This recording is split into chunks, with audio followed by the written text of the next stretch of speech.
Bonjour à tous, c'est Glam, on se retrouve dans Terraria pour notre cinquième partie de tuto. Alors déjà, de nouveau, je vous demande de m'excuser parce que le cinquième épisode en fait euh, n'a pas été bien enregistré. J'étais en train d'encoder le quatrième et j'essayais de capturer le cinquième et ça, l'encodage a fait que la capture a foiré. Donc on va essayer de reprendre vite fait, de résumer ce que j'avais fait.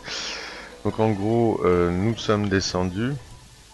Je viens d'appuyer sur M là pour afficher la map du jeu en full là et de nous permettre de la scroller, de zoomer, tout ça. Donc voilà, on était descendu. On a trouvé d'autres réseaux de grottes en faisant notre puits. On s'est un peu baladé. On a trouvé une petite maison ici où nous avons trouvé quelque chose de très très bon, le nuage en bouteille qui nous permet de faire un double saut. Donc on appuie une deuxième fois sur la barre d'espace et on peut sauter. Combiné avec le tapis volant, ça commence à devenir sympa. Donc nuage en bouteille, très très bonne acquisition, un des objets vraiment à trouver en début de jeu, qui se combine après en plus avec d'autres. Et nous avions donc trouvé de la lave et grâce à nos bombes, nous avions pu miner de l'obsidienne. Alors, on ne se méfie plus des dégâts de chute, hein, on a notre fer à cheval. Je redescends vite un petit peu pour vous montrer, parce qu'en plus on avait atteint donc l'enfer, le niveau le plus bas du jeu. Et voilà, je voulais vous montrer un petit peu quand même, parce que tout ça était passé à la trappe. Hop, notre petit biome champignon. Hop, on va se remettre bien comme il faut. Donc où est-ce que j'étais descendu? On voit rien du tout. On va mettre une petite torche dans le coin. Donc là, j'étais pas descendu du côté des araignées sûrement. Oui, en termes de stuff, depuis la dernière fois, c'est pareil, on s'était forgé les bottes en silver, donc il nous reste plus que le home. Il nous reste plus que quelques barres de silver à trouver pour pouvoir se forger l'armure complète et avoir le petit bonus de 7 qui va bien. Ce qui pourrait être suffisant pour nous permettre peut-être de tuer le premier boss du jeu, l'œil de Cthulhu. On va voir ça. Donc voilà, c'était à peu près dans le coin. On a trouvé donc de l'eau qui se mélangeait à de la lave, ce qui donne de l'obsidienne. Et l'obsidienne, normalement, avec la pickaxe qu'on a pour le moment, la puissance qu'on a, on ne peut pas le miner normalement. Mais en se servant donc de nos bombes, on peut faire exploser l'obsidienne et le récolter après. Ce qu'on a fait, ce qui nous a permis de forger un crâne d'obsidienne, un objet qui fait qu'on ne prend pas de dégâts quand on est en contact avec des blocs de feu, comme les blocs de météorites et comme les blocs de minerais des enfers, comme les pierres des enfers, comme nous allons voir bientôt. Donc un objet qui est presque indispensable pour nous bientôt dans le jeu. Donc voilà, on continue notre descente. On arrive donc à une zone où la lave devient beaucoup plus présente. Je rappelle que je l'avais dit, mais voilà, qu'il y a des coulées comme ça de lave purement décoratives. Hein, donc on voit que c'est vraiment pas profond, mais dès qu'il y a un petit peu de lave stagnante, on se prend des dégâts. Donc voilà, faire vraiment attention. Là il y a un piège par exemple.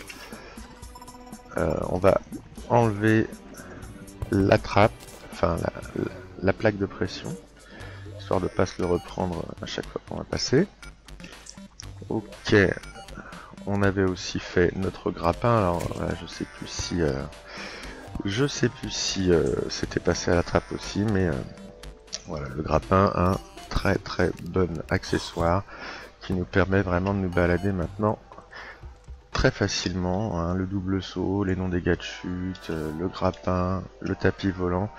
Vous voyez que depuis le début du jeu, on a vraiment fait des progrès en termes de déplacement, en termes de capacité de déplacement. Petite salamandre qui va un peu m'embêter là. Hop.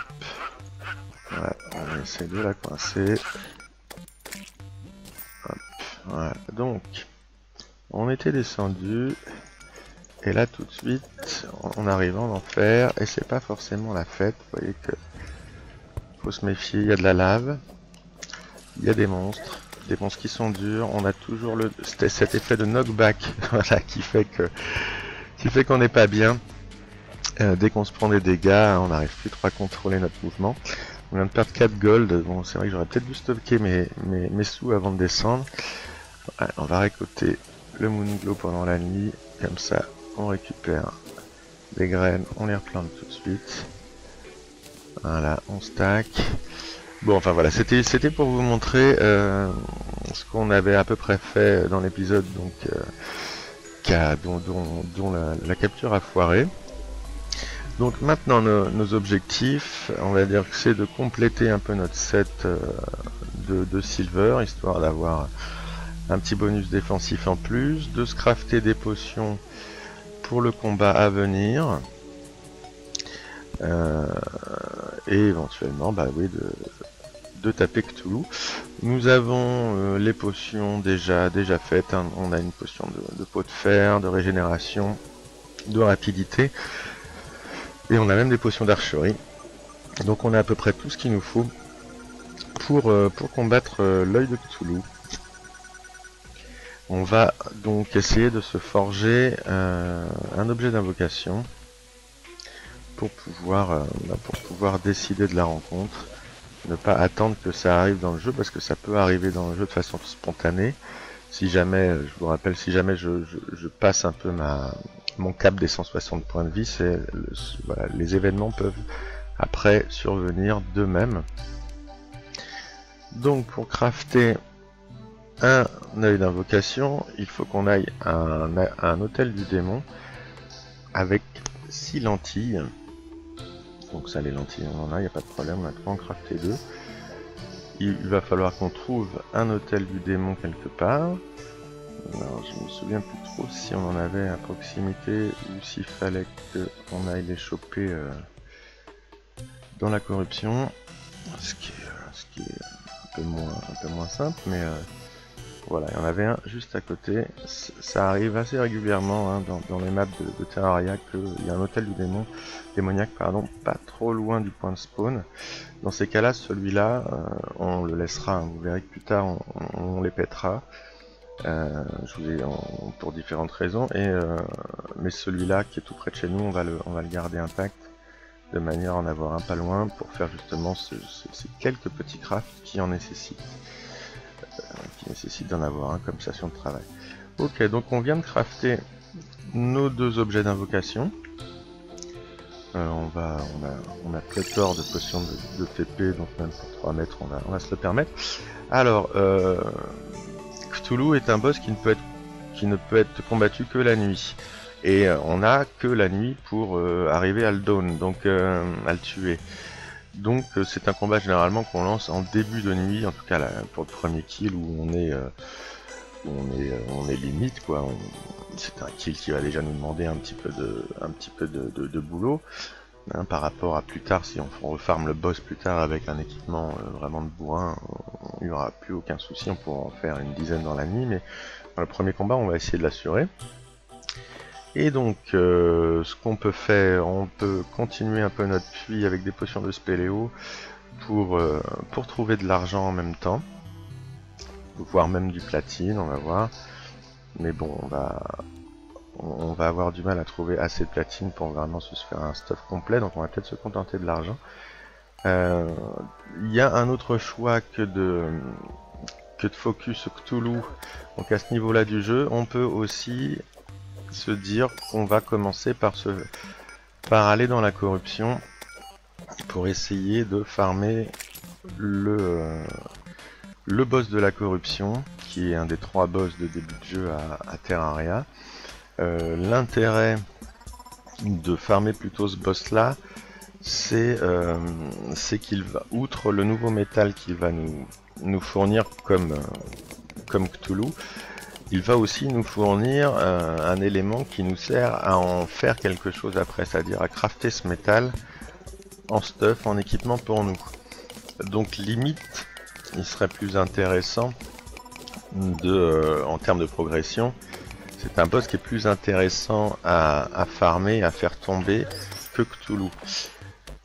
Bon, simplement, on va dire que naturellement Cthulhu peut nous tomber dessus plus facilement en début de jeu, et que logiquement c'est lui normalement qu'on est censé affronter en premier. Il est plus simple, donc bon, on va essayer de le faire dans cet ordre là. Mais la plupart du temps maintenant, quand je me fais une petite partie pour moi, on va essayer de voir si on est en dessous. Vous voyez, le grappin c'est vraiment très pratique, hein. Hop, ok, on est bien en dessous. En creusant ligne droite, on va commencer à péter une potion de spéléo. Voilà, donc je disais que moi quand je fais, il y a dû y avoir un petit bug là dans l'enregistrement. Moi quand je fais mes parties, souvent maintenant, effectivement, je vais directement en corruption et je m'occupe du brain of Cthulhu, du cerveau du boss de la corruption. Là on trouve plein de silver, ça c'est cool. Hop, donc on va sûrement pouvoir se faire le casque. Hop, vous voyez une structure, c'est marrant qu'on n'ait pas vu de coffre. Ah bah ouais, c'est bizarre qu'on ne l'ait pas vu alors. Ok, une petite baraque, un petit coffre. On va voir, hop, un autre nuage en bouteille, donc bah, vous voyez que... Et un objet d'invocation de Cthulhu, le genre de truc qu'on peut déjà trouver dans les coffres aussi, des tout faits. 2 potions de gravitation, alors ça c'est super. On va pouvoir aller chercher les îles flottantes qu'on n'a pas encore trouvées de façon très simple grâce à ça. Un très bon objet à trouver en début de parcours comme nous. Une potion d'épine de renvoi de dégâts qui va nous servir pour le boss. Oh, un très bon coffre. On loot tout, on ramasse. On prend l'enclume, on la vendra. Hop. On peut prendre le chandelier et le remettre. Hop, ça l'allume, c'est formidable. Ok, qu'est-ce qu'on a d'autre? On a un bon petit filon de lead, on va le prendre. Même si on est passé à du silver minimum, on va quand même prendre du minerai de lead qui nous servira à faire des potions de pot de fer, à faire des minuteurs pour nos pièges plus tard. Hop. Bon, l'étain, on va le laisser, hein. L'étain ça sert pas à grand chose, hein. C'est pas très intéressant. Ok, donc notre puits, on continue, on se méfie, il y a des petites chauves-souris partout. Ok, de toute façon, là je pense qu'on a récolté assez de silver sûrement pour finir notre combinaison. On va juste continuer de miner le temps que dure encore notre potion de spéléo, histoire de ne pas la gâcher non plus. Et après on remontera et on ira sûrement à la recherche de ces îles flottantes pendant la journée, histoire de finir notre collection d'objets d'îles flottantes. Là on va quand même ramasser un peu de platine. Hop. On va peut-être aller chercher le filon qui est de l'autre côté. Voilà, on se sert du grappin pour remonter tranquillou. On garde l'œil ouvert parce que des fois il y a des choses un peu discrètes, hein. Ces chauves-souris sont pas ce qu'il y a de plus visible tout le temps. On va se méfier. On commence à avoir un petit peu toute la famille sur le dos là. Hop, les gros slimes noirs qui se transforment. On a même des araignées, beaucoup plus chiant. On se sert de l'eau.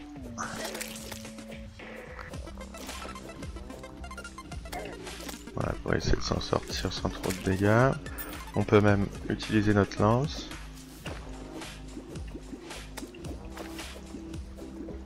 peu sa respiration. Bon, de toute façon, on est surtout là pour miner, donc on va faire ça.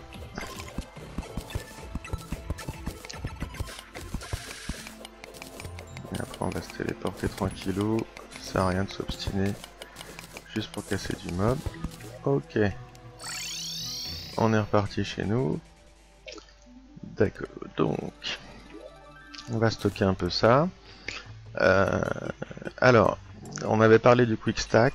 Le seul petit truc un peu relou par rapport au quick stack, hein, bon, c'est vraiment, sinon c'est super bien comme option, mais c'est que quand on a un objet déjà sur nous et qu'on stocke son équivalent dans nos coffres, la prochaine fois qu'on va quick stack, des fois il nous l'enlève en fait. Des fois, par exemple, si j'ai déjà 999 bois sur moi, ou pierres par exemple, si je stocke de nouveau des pierres, par exemple dans mon coffre à matériaux, parce que j'ai pas envie d'avoir 20 000 stacks de pierres sur moi, et bien si je fais un quick stack, hop, il va enlever les autres pierres que j'ai aussi sur moi. C'est-à-dire que pour la matière, il va vraiment tout stocker dans le coffre.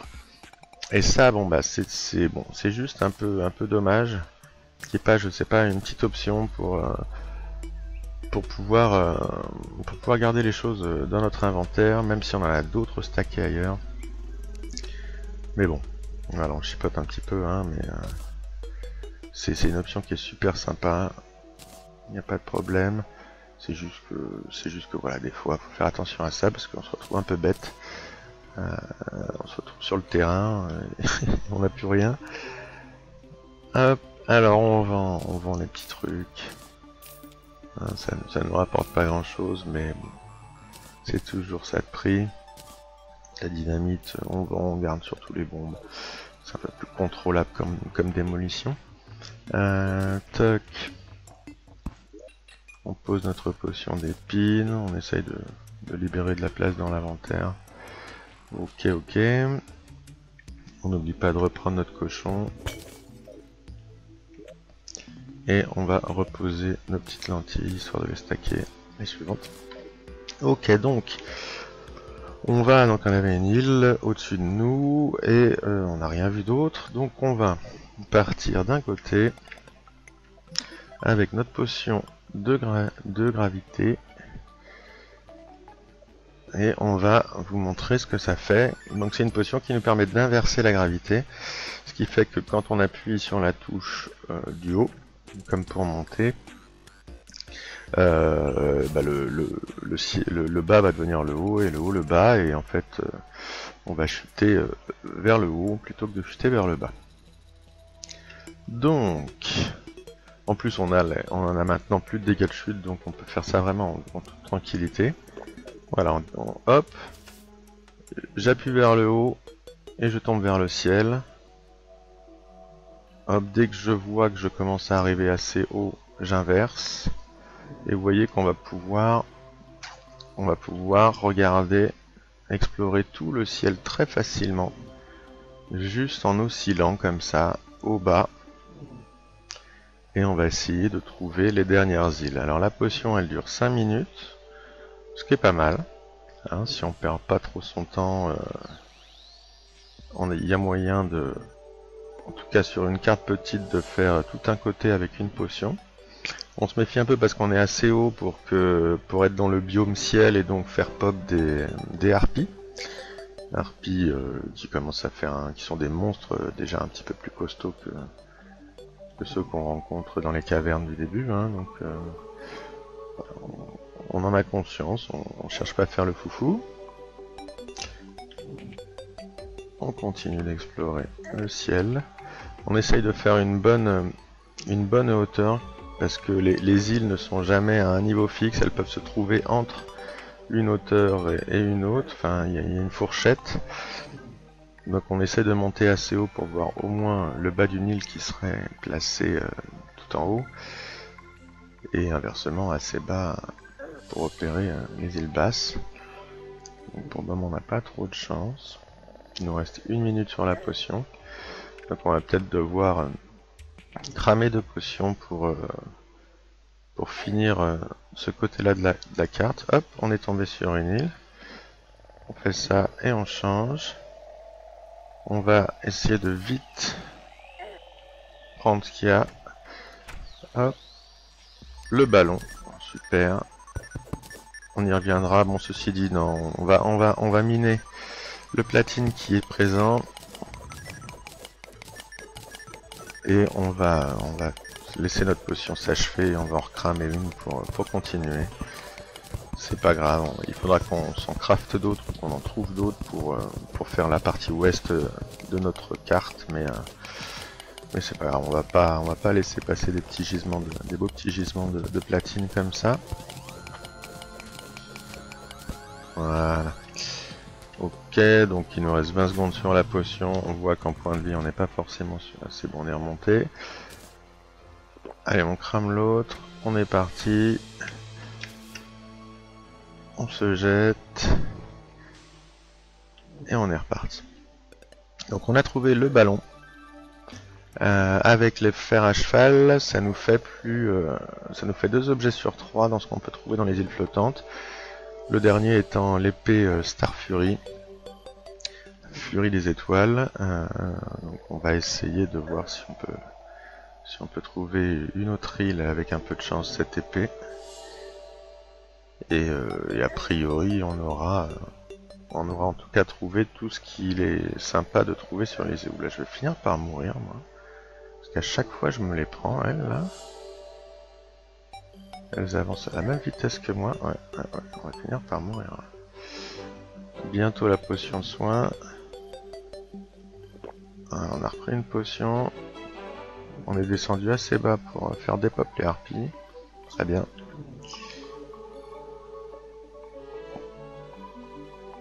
Hop, un lac. C'est toujours sympa de repérer les lacs parce que donc on est dans un biome ciel et pêcher dans un biome ciel peut nous rapporter des poissons spécifiques à ce biome qui peuvent nous permettre de faire certaines potions ou certaines quêtes du pêcheur. On se retrouve au-dessus d'une autre zone de corruption, mais ce coup-ci à l'est de notre monde. La corruption hein, qui pop à plusieurs endroits de notre monde et qui s'étend progressivement, doucement. Donc on continue. Alors sur un monde moyen, voire encore mieux sur un monde grand, évidemment les îles sont plus réparties et donc on peut galérer un peu plus pour les trouver. Ceci dit, on en a plus aussi. En moyenne, on aura plus d'îles flottantes, hein, bien sûr, sur un monde moyen que sur un petit, et encore plus sur un monde grand. Donc là, on arrive au biome océan, ce qui veut dire qu'on est au bout de notre monde. Et donc, on a claqué notre dernière potion de gravité pour rien. Bon, de toute façon, on pouvait pas le savoir, hein, c'est comme ça. On est quand même content parce que on a trouvé le ballon. Donc même si effectivement Star Fury nous aurait bien servi. Parce que c'est vraiment une épée qui est vraiment un cran au-dessus par rapport à tout ce qu'on peut avoir pour le moment. Mince, alors là du coup on a de la corruption. J'aurais bien aimé farmer un petit élément, un petit monstre spécial, mais étant donné qu'il y a de la corruption ici, ça va être difficile. On a que 2 bombes en plus, donc je crois pas qu'on ait plus de bombes stockées dans notre cochon. À mon avis, on avait déjà tout utilisé. Ah si, on a beaucoup de bombes. Bon, on peut peut-être se tenter. On va stocker nos sous et on va se tenter une petite descente dans la corruption ici. Ok, donc on fait un quick stack pour stocker nos sous. On récupère le cochon. Ok, on va essayer d'aller voir si on peut descendre un peu dans la corruption. Ok, donc on essaye d'y aller tranquille. On a notre grappin. Voilà, on essaye de quand même baliser le terrain avec des torches. On va avoir du mal, on va se faire embêter.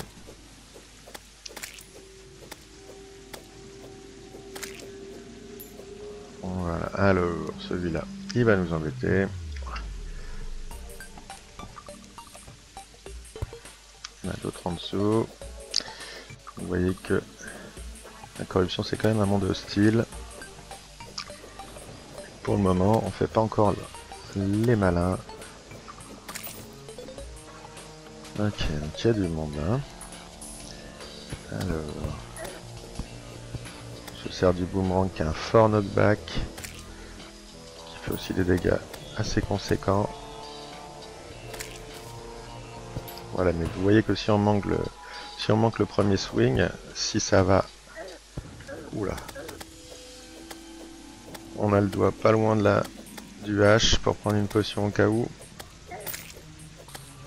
On attend quand même le dernier moment pour l'optimiser.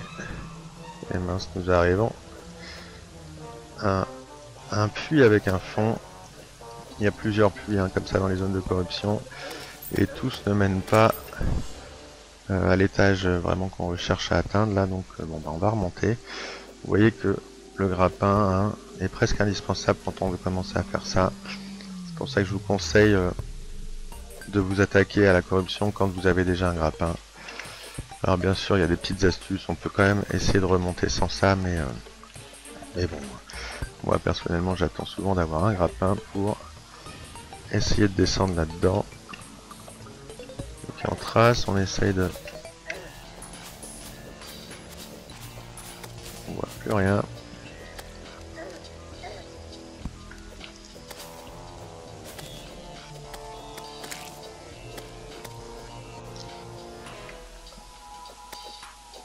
Ok. Ah, il a l'air d'avoir un gros trou. Alors ce qu'on va faire, c'est qu'on va...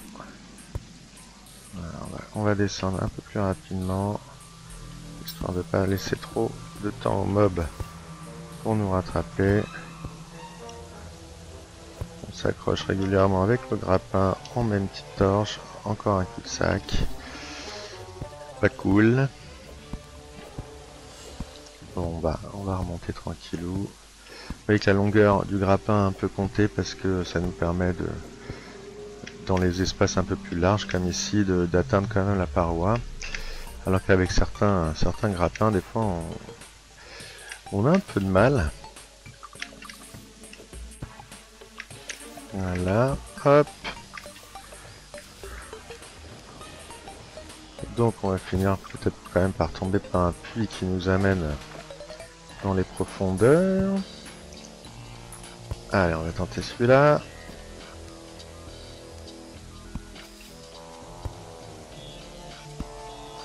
Hop, on descend. Toujours pas.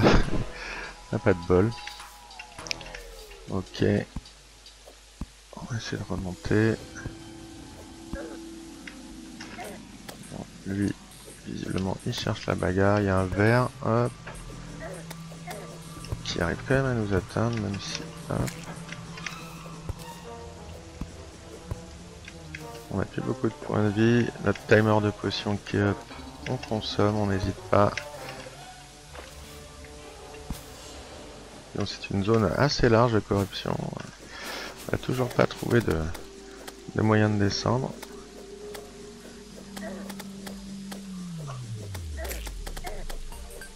On n'est pas bien. On va essayer de s'en sortir. Donc les monstres, ça pop, hein.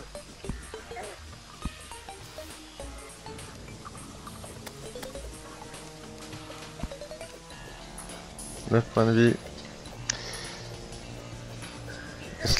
Et c'est la fin, bah oui. Le verre qui nous achève, bon. Tant pis, a priori, là on a quand même repéré un puits où on pourrait descendre. Ok, on est à la nuit. Alors le problème c'est qu'on sait pas trop si c'est le début de la nuit ou pas. Alors on va se forger nos barres de silver,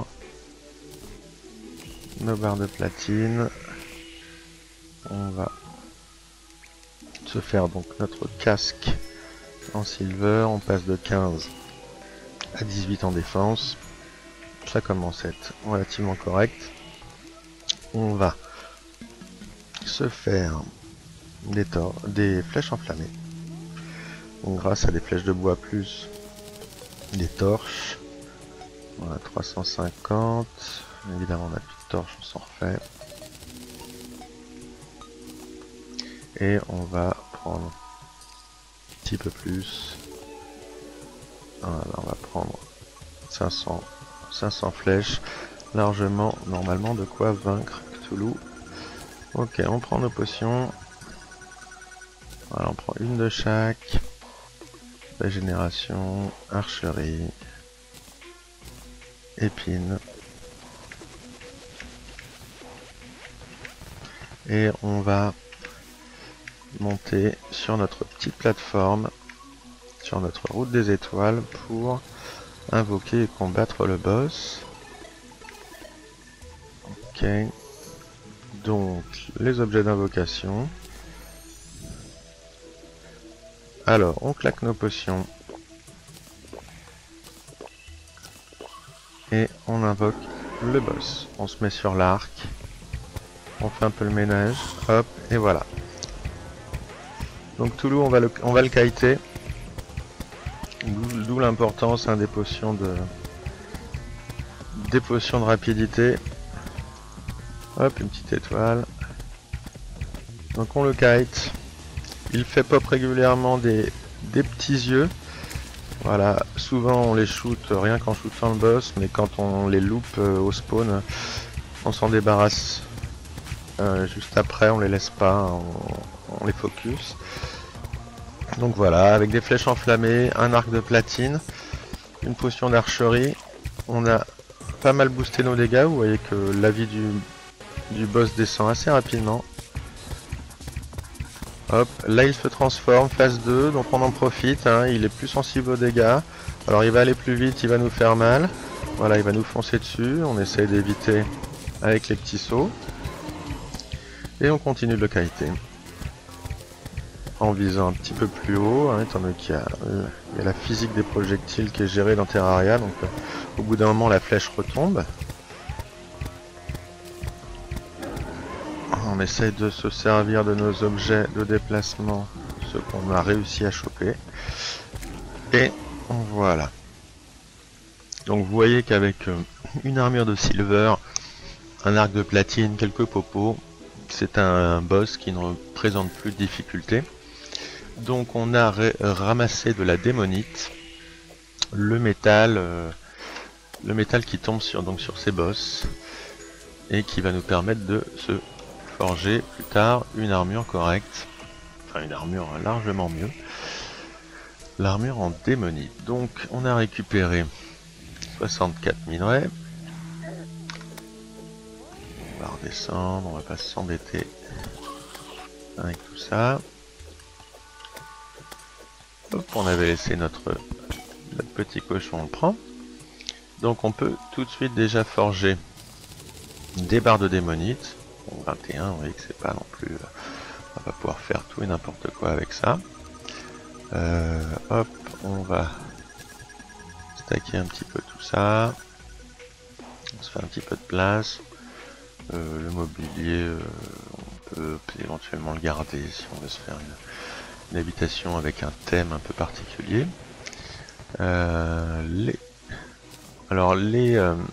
Les graines d'herbes de certains biomes, on va les garder si jamais un jour on veut créer un biome pour nous, pour farmer certains mobs ou certains matériaux.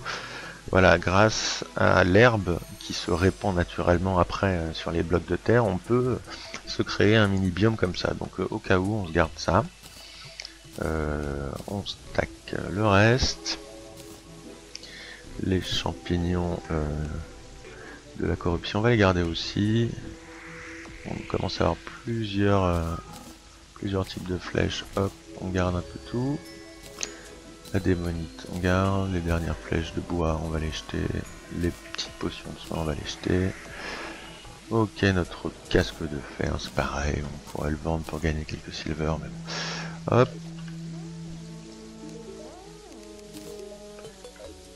Reflective dye. Donc toujours nos trucs de teinture. Ok, donc ce qu'on pourrait faire maintenant, c'est de s'intéresser au deuxième boss, le cerveau, le Brain of Cthulhu. Donc pour ça, de toute façon, comme on commence à s'attaquer à des boss, on va dire que on va manger les cœurs, les cœurs qu'on a trouvés, les 5 cœurs qui nous attendent là bien au chaud. On va passer ce cap des 160 points de vie, mais avant de passer ce cap, on va préparer une arène, on va préparer une petite zone de défense près de chez nous pour pouvoir affronter d'autres événements qui peuvent survenir lorsqu'on passe ce fameux cap de 160 points de vie, notamment les invasions gobelines. Et invasions gobelines qu'on va essayer aussi de provoquer. Maintenant qu'on a, on va dire, les capacités un peu d'affronter cet événement, on va essayer de le provoquer pour en tirer les bénéfices. Parce que le fait de résoudre certains de ces événements nous débloque des choses dans le jeu. Donc on voit qu'avec la démonite, pour forger notamment les armes et les accessoires, il nous faut aussi des Shadow Scale, donc des écailles d'ombre que l'on trouve en fait sur l'autre boss, le cerveau. Donc pour l'instant avoir de la démonite c'est marrant, mais bon, on peut se faire Lightbane, qui est l'épée de démonite qui passe à 17 de dégâts avec un knockback moyen, une vitesse très rapide. Donc je pense qu'on peut peut-être se la faire, étant donné qu'on va quand même trouver d'autres après on va farmer un peu des boss pour se faire un peu le set complet.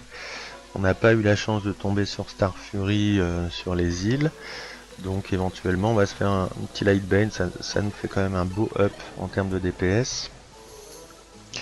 Et donc voilà, on va se permettre ce petit craft.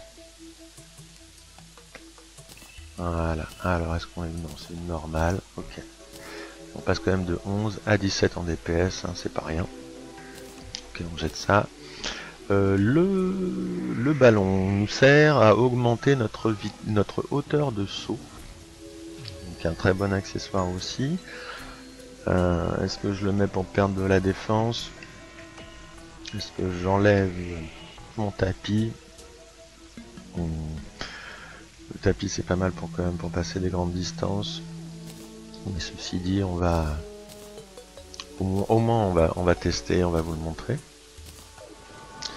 Donc, vous voyez, sans le ballon, saut, double saut. Avec le ballon, saut, double saut. Nettement mieux. D'accord, donc hop, début de journée. On va commencer à faire notre petite arène. On va la faire pas loin de notre habitation, parce que certains événements ne peuvent faire spawn leurs mobs que près des habitations, près d'une zone habitée. Ok, on va essayer d'aplatir un petit peu ici, on va partir de ce niveau là, c'est pas grave. Hop, donc on aplatit, on fait une belle zone plate. Je vais accélérer, parce que ça va prendre du temps un peu, donc et on reparlera un petit peu après de pourquoi j'ai fait ça comme ça, et ce qu'il faut faire pour avoir une belle arène.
Voilà, on reprend.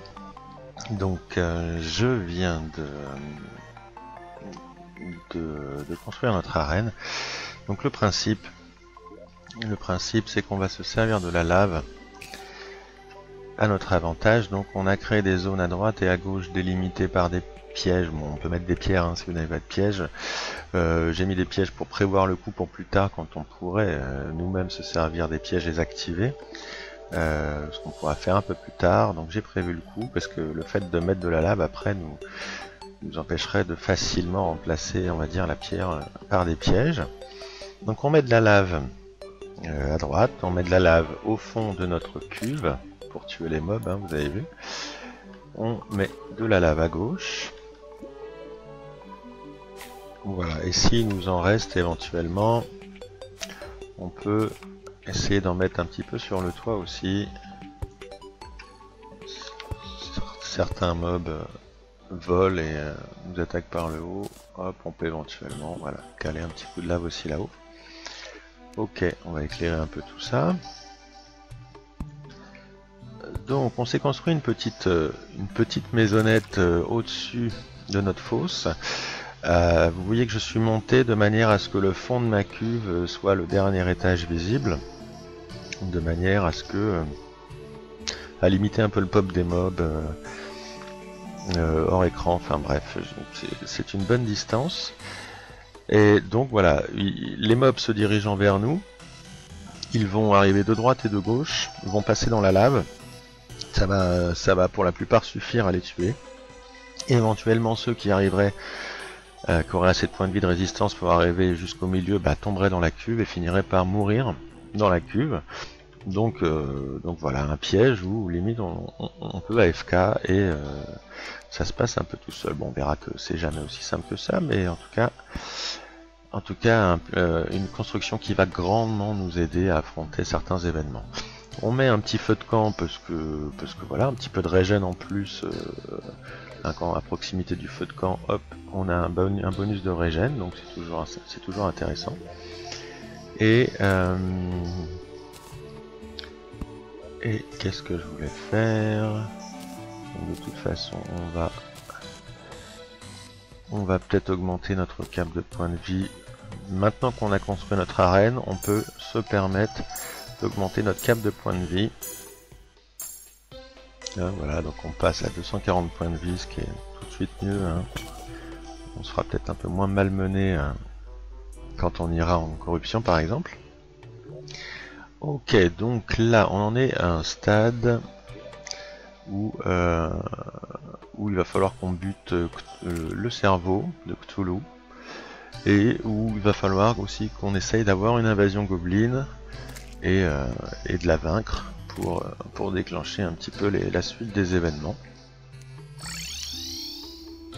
Donc je propose que l'on fasse une petite pause ici et on se retrouve dans la prochaine vidéo donc, pour s'attaquer à ces deux choses. À bientôt.